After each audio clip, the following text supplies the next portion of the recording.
Good morning, everyone, and welcome to today's webinar, Fertility Preservation with Dr. Brooke Rossi from Ohio Reproductive Medicine. Before we get started, I would like to go over a few quick items about today's event. First, all physicians in attendance will receive an AMA PRA Category 1 credit, and all other providers will receive a certificate of completion for 1 contact hour credit. The certificate will be emailed to you to the email that you RSVP'd with by Harvard around July or August. Additionally, we encourage you to submit questions to Dr. Rossi using the questions section of your control panel. You may send in your questions at any time during the presentation. We will collect these and address them during the Q&A session at the end of today's presentation. Now, without further ado, I would like to introduce today's speaker. Dr. Brooke Rossi is a board-certified reproductive endocrinologist at Ohio Reproductive Medicine. Dr. Rossi is a graduate of the University of Pittsburgh School of Medicine and completed her residency in obstetrics and gynecology at the University of Rochester. Her subspecialty fellowship in REI was completed at Brigham and Women's Hospital and Harvard Medical School. Her clinical interests include recurrent pregnancy loss, polycystic ovary syndrome, and minimally invasive surgery. She also has a special research in lifestyle factors, fertility, and in vitro fertilization. She has been published in Obstetrics and Gynecology, Fertility and Sterility, and the Journal of Clinical Endocrinology and Metabolism. Dr. Rossi is an adjunct assistant professor in the Department of Obstetrics and Gynecology at The Ohio State University. She is a member of the American Society for Reproductive Medicine and American College of Obstetricians and Gynecologists. All right, I'm going to get started. I'm going to pass it over to Dr. Rossi. Hi, everyone. Thanks so much for being patient. I felt like we just launched the space shuttle trying to get this presentation going this morning from a couple different states. So thank you so much. So we're going to talk about fertility preservation today. And hang on here. Okay. So our objectives today will be to understand indications for fertility preservation. We're going to recognize options for fertility preservation.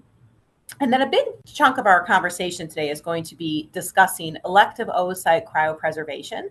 And the short way to say that is egg freezing. We're going to talk about opinions and controversies related to that, understand the risks and the benefits, and then discuss limitations on long-term outcomes. This whole conversation begins with understanding something called Ovarian Reserve or something called age-related fertility decline. So ovarian reserve is this concept that has to do with the fact that there is a decrease in egg quantity and egg quality as women get older. So as you may know, women are born with, or females are born with all the eggs they're ever going to have. And then that number of them just decrease over the time. And by the time we get to menopause, we don't have any eggs left. But that oocyte atresia starts to get faster around 35 or so, and then picks up and starts to accelerate after that. Now, there are intrinsic and extrinsic factors that may contribute to a higher rate of loss of eggs. So some people have genetic issues that may cause them to lose eggs at a faster rate. And then there are some extrinsic factors, which we'll talk about today, which may be things like chemotherapy or surgery on the ovary. It also is worth noting that not only is there a decrease in egg quantity, but there's also a decrease in egg quality as we get older. And you may understand that as women get older, as they get above 35, they have a higher risk of infertility, a higher risk of miscarriage, and things like chromosomal abnormalities in their pregnancies. And that is because the egg is less likely to give a genetically normal offspring as we get older.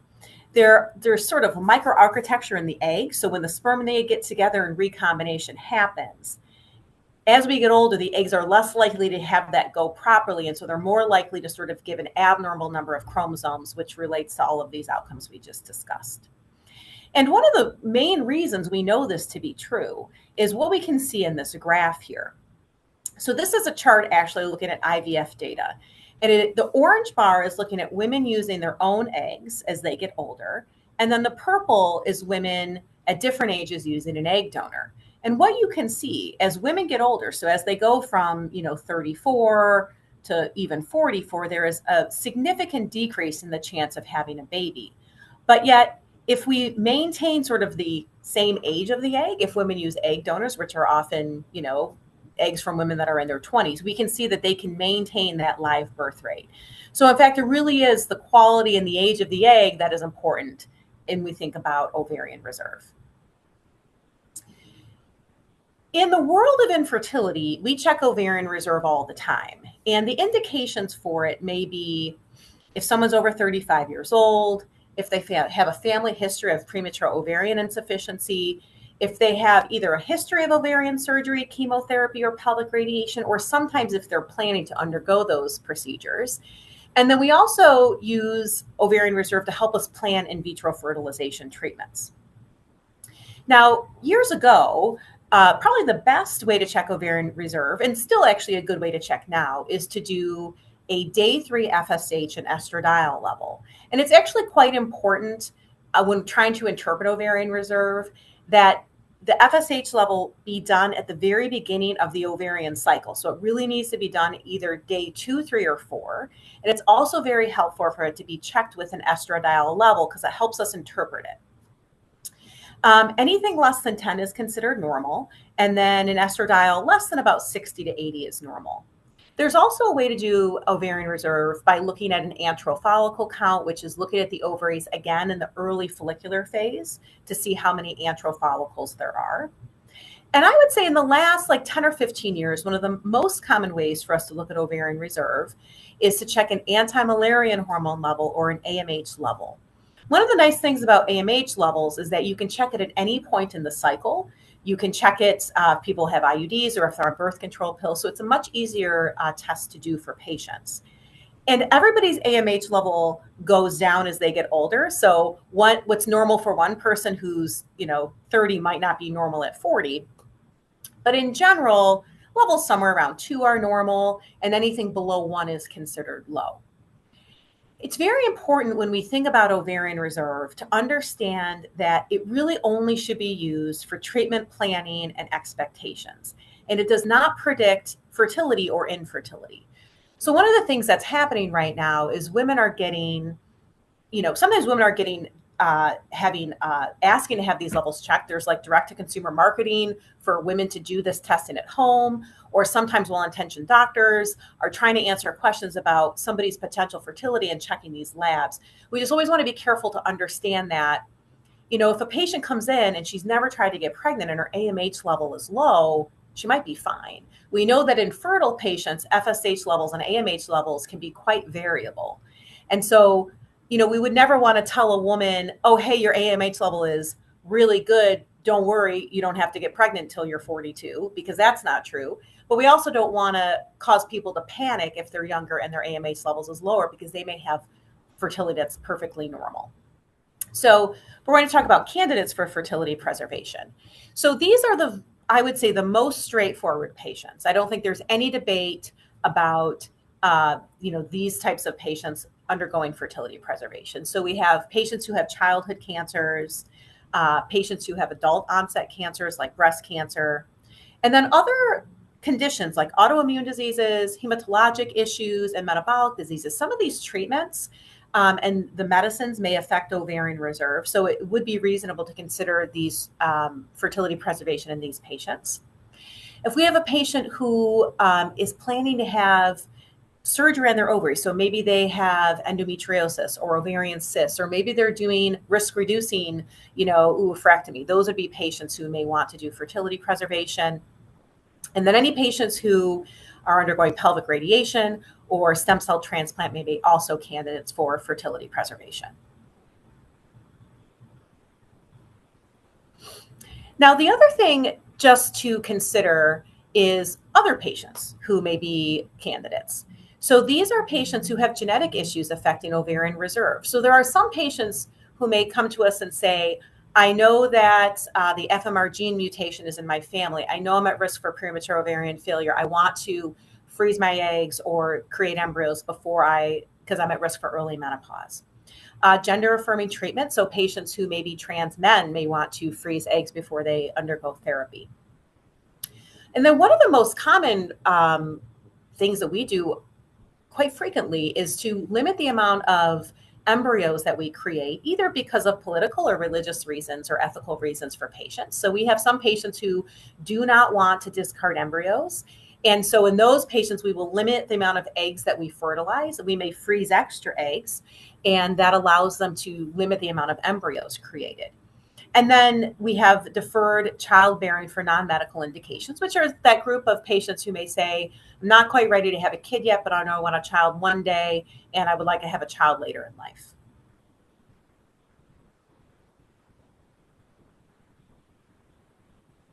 So oh, there are several different reasons why, or several different ways that we can do fertility preservation.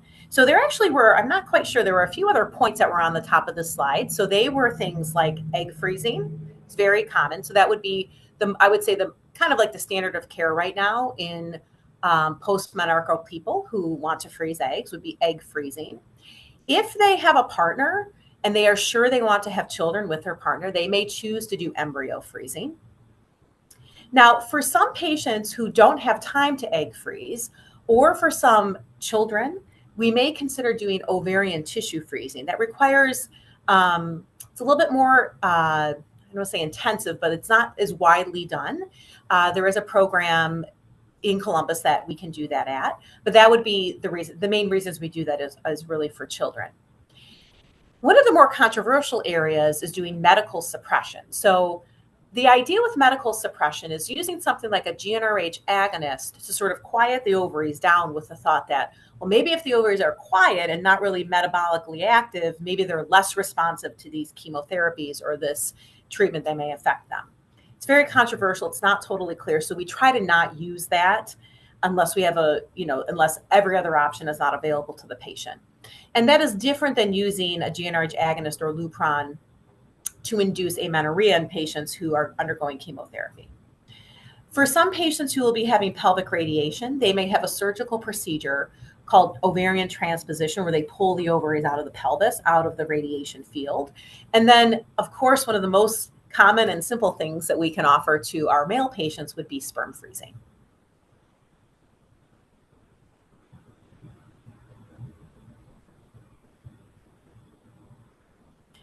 So the ways in which people respond and their outcomes after having treatment really depends on several things.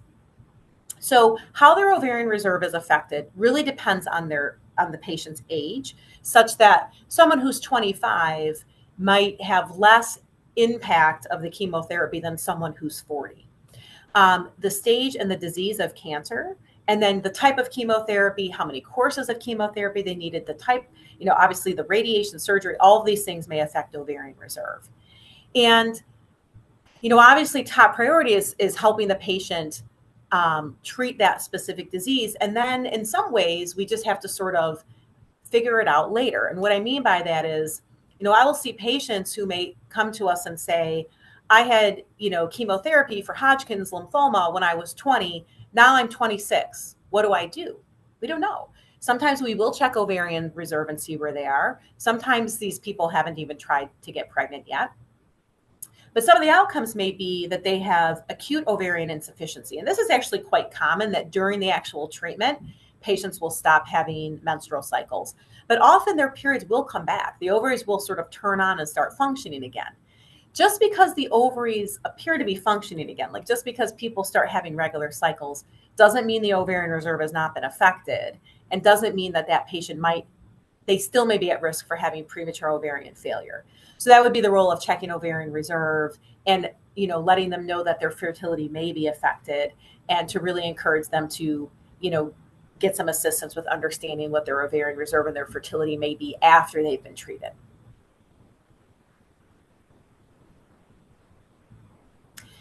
When we see a patient who is considering all of their options, we have several parts of this conversation.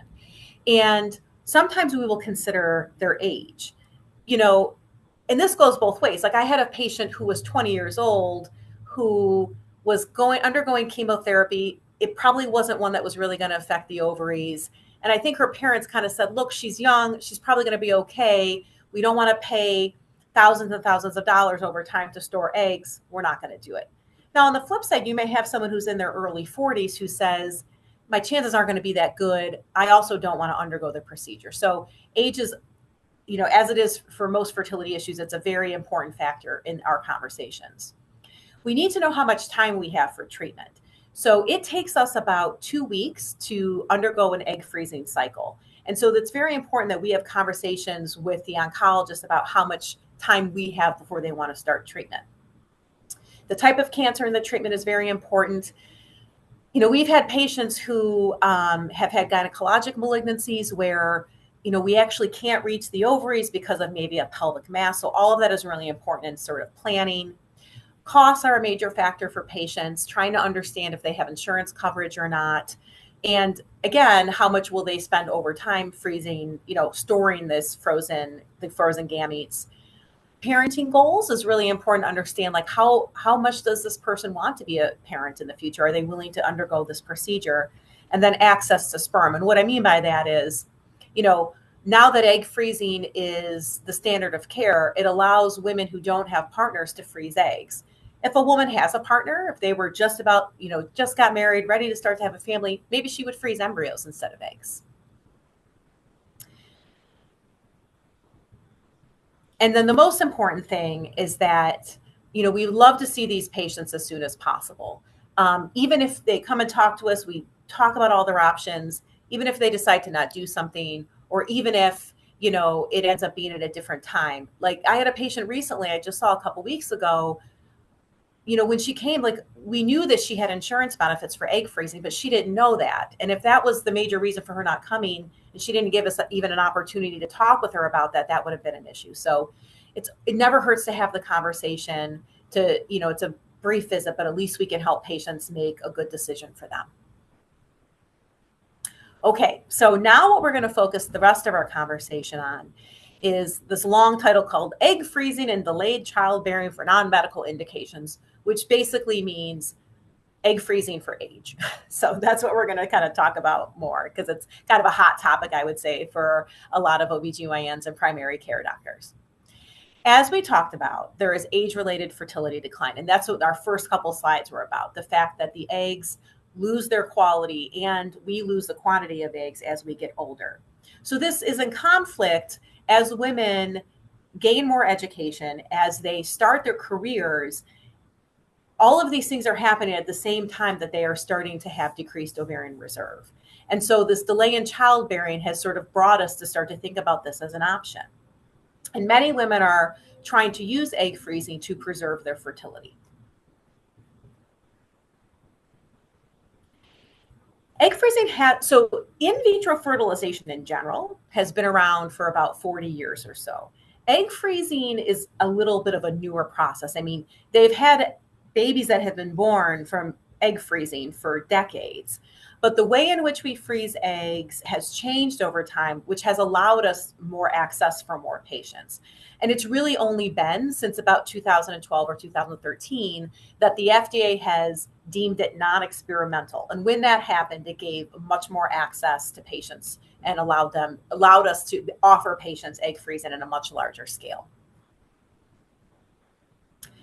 One of the biggest challenges for why it took us longer to be able to freeze eggs is that the egg is just different than an embryo.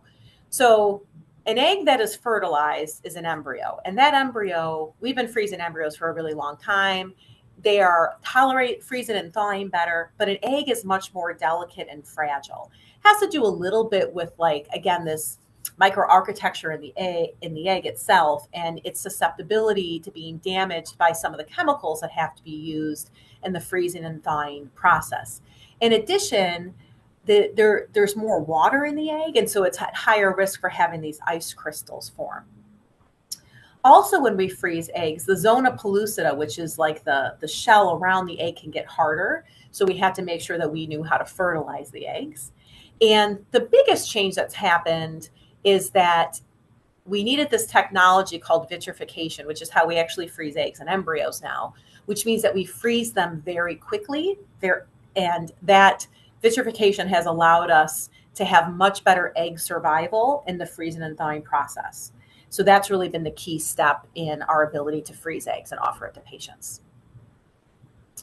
So some of the rationale and the benefits for planned egg freezing would be that women may have a later age at their first pregnancy. This may allow farther education and employment. And if patients don't have a partner or resources right now, it may allow that person more time to gain those things before they have a child. It allows them more reproductive options. I mean, really what you're trying to figure out with a patient is if you don't have a child now, or if you don't freeze eggs now, what will it look like in the future? Will you have trouble getting pregnant later? Will you need to do IVF later? Will you need an egg donor later? Are you going to have a child with someone right now that you don't really want to, but you think you should because there isn't anybody else around? So that's sort of like limiting egg donors and limiting risk from what we call second parties, that they're having a child with someone that they prefer actually not to. Some people say that this is social justice for women. I mean, obviously, men's fertility does not change like women's does over time. So this allows them a little bit more equity in that. And in some ways, freezing eggs now is lower cost than if you were to have infertility and need to use IVF later, because your IVF later is going to be less effective because you will be older, or you may have to use an egg donor, which is quite expensive. So although egg freezing is expensive, if you look at sort of the chance that you may need it, it actually is a better option for you to freeze younger eggs than to have to use them later. So when egg freezing became not experimental about 10 or so years ago, there were some different guidelines that came out from a couple different world organizations. So in 2013, the ASRM, which is the American Society for Reproductive Medicine, came up with a pretty conservative stance and said, like, we think egg freezing is good for people with cancer and other health issues, but we really don't have enough data yet to think it is safe for all women just to circumvent reproductive aging. Now, ESHRA, which is sort of the European version of the American Society for Reproductive Medicine, it's like the European reproductive organization. They had a much more, I would think, liberal statement and said, like, it's fine. If women need to do this, I like actually what they said. That's the option of egg cryopreservation may in fact give them more breathing space. So they were more in support of allowing women to do this because of reproductive aging.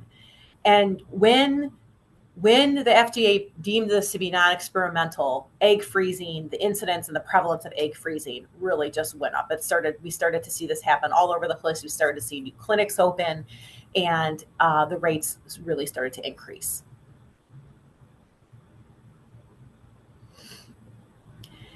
And this is just a study looking at egg freezing utilization trends. And you can see here in the pink, this is kind of like fertility cycles, kind of the type I was talking about, where maybe a patient would freeze some eggs and some embryos. That increased. Also, what has happened is the ability to freeze eggs has allowed us to have egg banks. So you guys are probably aware that there's sperm banks, right? Those have been around forever. But now that we can freeze eggs, we actually have donor egg banks. So that's another thing that has really kind of started to happen in the last 10 or 15 years. But you can see all around the world, this last area here is the Australian data. But really within Europe and really within the United States, there's been much more egg freezing than in prior years. And so it's been a little bit, there have been things that have been uncomfortable about this. Obviously we'll talk a little bit more about some of the good and bad things about egg freezing. But we started to see these clinics pop up that would promise that they would freeze eggs. We started to see women, we started to worry, are women being coerced into doing this? Are women being kind of sold this option without really understanding the implications? Do we have enough data? There were all these clinics that would be freezing eggs for women, but we didn't really know the clinic's ability to then thaw the eggs and make embryos. Like, were they really good at that? So it started to be a really big question for women, and in our field and also in the media as well. So now that about 10 years has passed since it has been non-experimental, the ASRM came out with a new guideline in the last couple of years and said, we do feel like we have enough data now, and we think that it is ethically permissible to extend a reproductive window, meaning like, yes, we think this is ethically okay for women who are doing this because of age and also for trans men.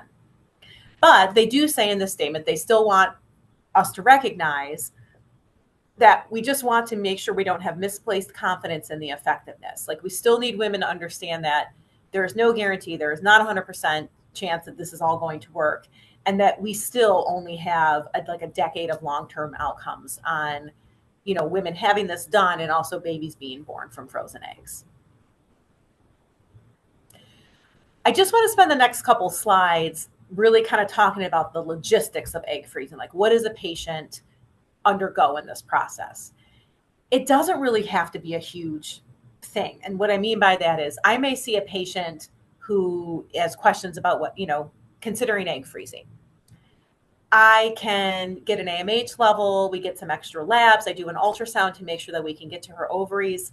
I mean, she really could be freezing eggs in a month if she wants to. It doesn't have to be some big, long, drawn out thing. Some important things to know is if women have IUDs the IUDs can remain in place. Like we can definitely work around them. If they have birth control pills, we can obviously work around that too. So it doesn't have to be a long lead up to this. The other things we are sort of getting ready is checking insurance and that sort of thing when we're getting them prepared to do this. Then the actual egg, the sort of ovarian stimulation is almost exactly as it would be if they were doing conventional IVF to have a baby right now. They have about 8 to 12 days of taking like FSH, LH, hormone injections every day. And then they have blood work and ultrasound first thing in the morning about every 2 or 3 days. And so that whole process, again, about 2 weeks, frequent visits, taking subcutaneous injections. They can work every day. It's not a huge impact on their life. Now, then we do an egg retrieval. An egg retrieval is a transvaginal ultrasound guided procedure. The patient does receive like monitored anesthesia care, so they are asleep during this process because it is quite uncomfortable. We do this procedure in our office, in a little operating room we have, and there's basically the patient's asleep. We put the transvaginal probe in the vagina, we locate the ovary, and then we put the needle through the wall of the vagina into the ovary, and that's how we collect the eggs. And we collect all the eggs that have grown up during that cycle. And then that same day, the eggs are frozen. Now, I always talk to patients about the fact that, like, if they're going to do this, I hope they never need to use these eggs. I would love for them to get pregnant on their own at some point. But if they choose to use them, I also want them to understand that when we go to use these eggs in the future, you have to finish the IVF cycle. It's not like we can just take these eggs and put them in their body. Like they will need to have the eggs be thawed, fertilization of the egg with a procedure called ICSI. Do you remember when we talked about the zona pellucida getting a little hard? So we need to do a special fertilization of the egg. That's called ICSI.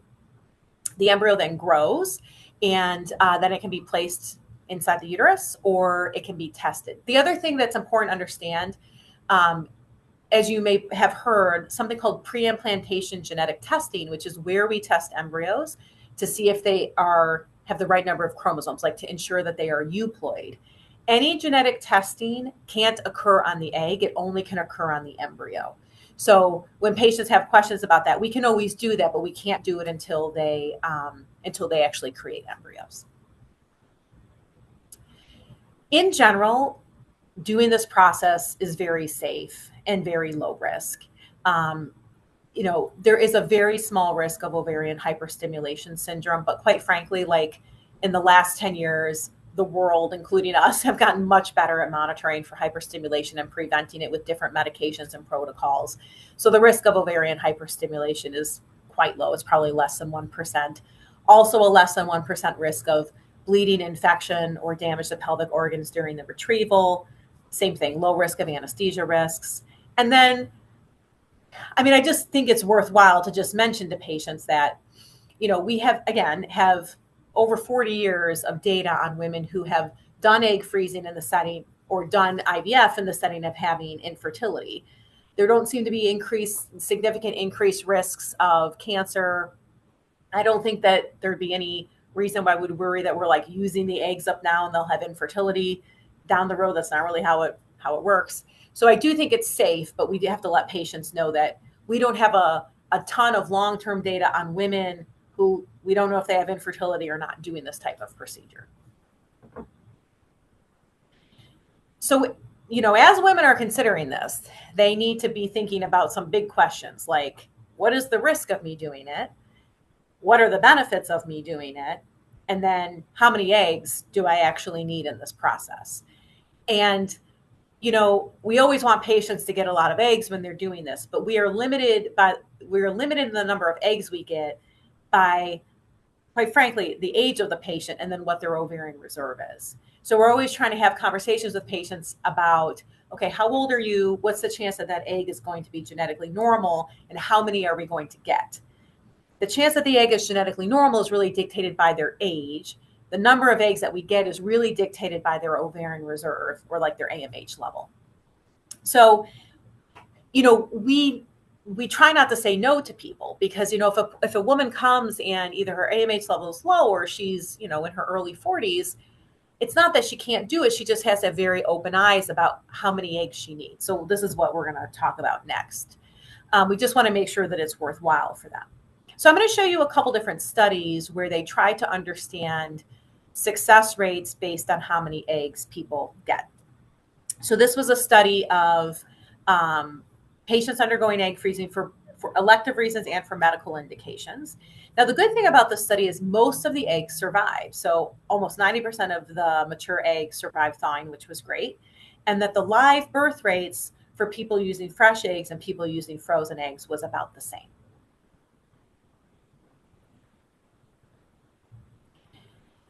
This is also a table from that study. And what we can see here, if you sort of look at the different age groups. So those numbers are the age groups. And what I would say is that you kind of have a conversation and say, okay, if you're 36 years old and you want to have 2 children and you want to have a 50% chance of having 2 kids, you need to have almost 22 eggs. That's kind of a lot of eggs. That might be more than what someone can get with one cycle, depending on their ovarian reserve. That might be the type of situation where we talk about the fact that somebody might need to undergo this egg freezing twice. Or we may say, look, if you only get 10 eggs, we really want you to try to have a kid on your own. And maybe you're using the eggs for your second kid when you're, 38 instead of 36.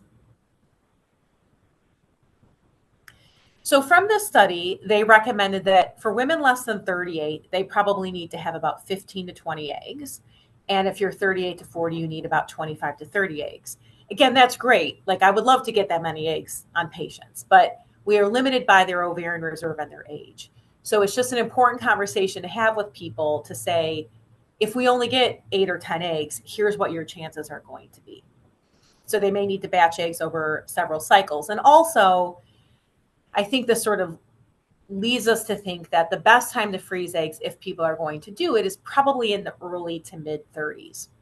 In some ways, you don't want to do it too early, because if you see someone who's 30 years old, like I've told women that young, like, I don't know, go see what happens over the next year or so of your life. If you don't have a partner and you're not ready to have a kid by 33, come back and we'll freeze eggs then. But they could meet someone and they don't need to do this. But on the flip side, you don't want women to wait forever, because then their chances go down. And this is sort of what we're seeing here. So this was another study where they looked at how many eggs were needed. So these are women who don't have infertility. And what you can see here is that as you need more and more eggs to have a higher chance of getting pregnant. And actually, if the team from Boston, can you guys, there's a link at the sort of lower right. Can you, go back. Click on that link. I wanted to try to show this calculator. So this is a calculator that I use when I talk to patients. So if you type in age, just type in type in 34. And then type in 12 eggs. So this is a nice little tool that I use all the time with patients, because I can say, look, like at 34, if I can get 12 eggs from you, you have a 75% chance of having 1 kid and a 39% chance of having 2. And that's a good chance of having 1 kid, but it's not a great chance of having 2. So we may talk about, what if we were to get more eggs? What do those numbers look like? Or how are we going to most effectively use those eggs that you have? So I think this is a great tool. I use this all the time, and I let the patients look at it also. All right, so we go to the next slide. So again, we're going to ask about, the patients are going to ask about the process. They're going to ask about how well it works. And then the other real important question is it safe? And as I said, this is in the grand scheme of what we do, this is a relatively new technology in that we've only been doing this for about 10 or so years. Not everybody comes back to even use their eggs. So how safe do we know it is for the children that are born from these frozen eggs? Now, the good news is that in general, it looks to be very safe. So the next few studies or slides we're going to look at is going to look at safety in children that are born and pregnancies that occur from frozen eggs. With this study, oh, can you go back? Yeah. This study looked at babies that were born from frozen eggs compared to spontaneous conceptions. So in this group, the risk of a birth defect just in the general population was about 3%. And these were compared to babies that were born from frozen eggs. You can go to the next slide. And in general, the anomaly rate of the women that got pregnant using frozen eggs was about 1%. It was the same because this was kind of a large span of time. So it breached sort of how we used to freeze eggs and how we freeze them now. But still, regardless of how the eggs were frozen, they had the same rate. And it was overall safe with no increased risk of birth defects. But the authors did acknowledge that we still need more data on this. Now, this next study was a larger study where it looked at birth defects among fresh and frozen eggs. So these are all patients doing IVF. And this was a very large group of patients, all from one program. And I know this is a little bit harder to read, but you can see that they looked at a bunch of different pregnancy outcomes, delivery outcomes, neonatal outcomes, and really there was no difference between the women using fresh eggs and the women using frozen eggs. The pregnancy-related complications were the same, and really the only thing that happened is there were more procedures in the frozen group. I'm not sure why that would be, but in general, the outcomes were the same.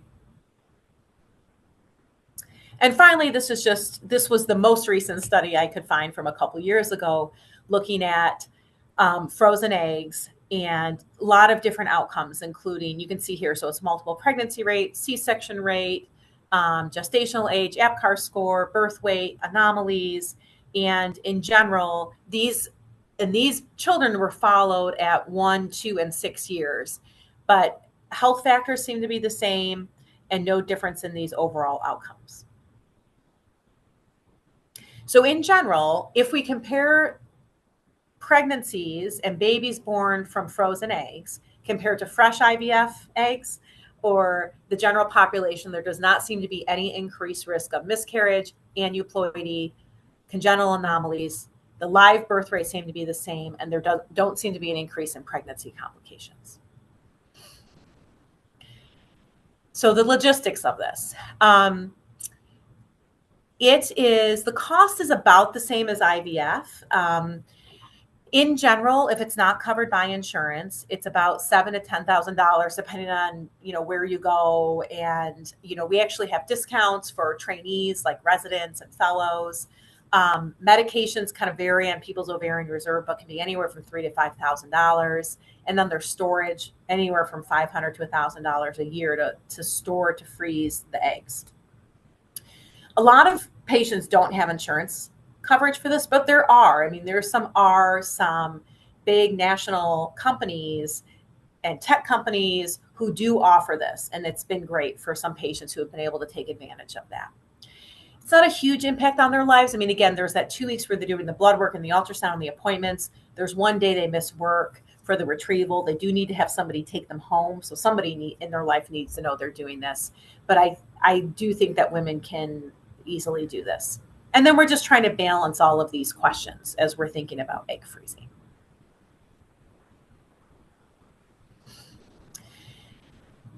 As we kind of talked about, this is somewhat controversial. And those who believe in this would tell you that we should be considering egg freezing because of reproductive autonomy, the equality related to, male and female fertility, and that you may actually have lower risks if you freeze eggs now compared to what things may be in the future if the patient needs medical intervention in the future because she didn't freeze eggs.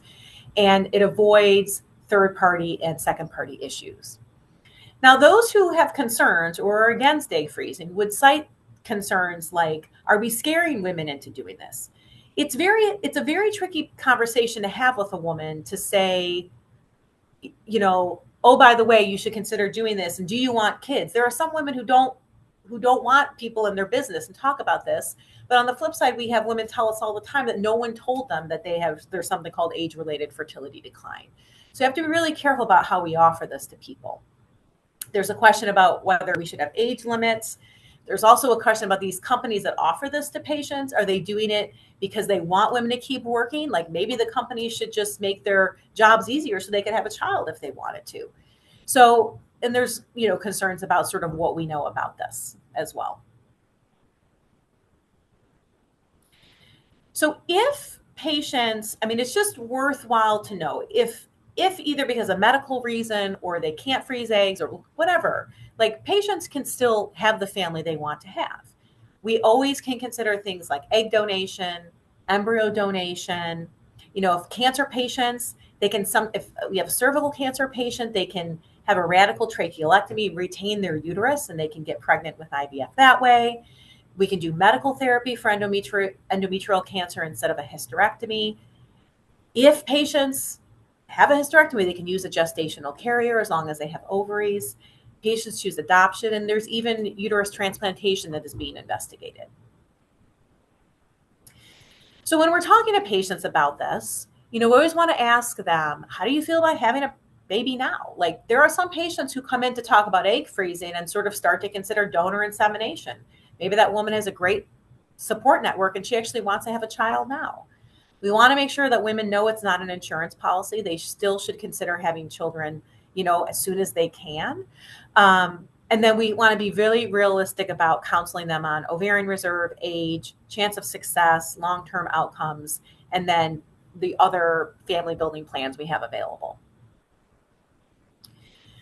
So in summary, we just want to make sure that we understand all the fertility options available for either medical reasons or age-related indications, that elective egg freezing may be an option for women postponing parenting, but we want to make sure that we're giving them very realistic and adequate counseling about their expectations. If a person chooses to freeze eggs or freeze embryos, there is a good amount of reassuring safety data. But we're always looking for longer term studies as well.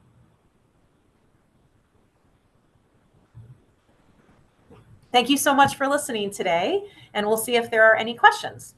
Thank you, Dr. Rossi. We are now going to begin answering questions submitted during today's presentation. As a reminder, you can still submit questions through the questions pane in your attendee control panel.